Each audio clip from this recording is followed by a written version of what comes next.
Gorputza, zahartzaroan inoiz bainoago, bizitza jokatzen den lekua izango da.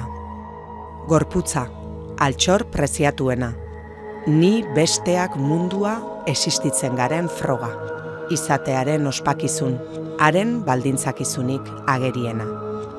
Uzkurtuz doan gorputz hau, politika, ekonomia, boterea eztabaidatzen dituen materia.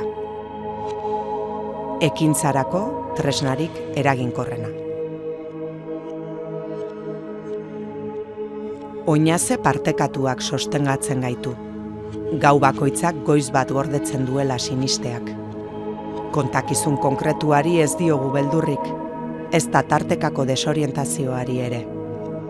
Egarria ezin delako ilusioz soilik ase, jarraitzen dugu elkarrekin iturri eder eta baliagarriak sortzeko egina alean. Gure gorputzek iraungo badute, transformazioan izango da.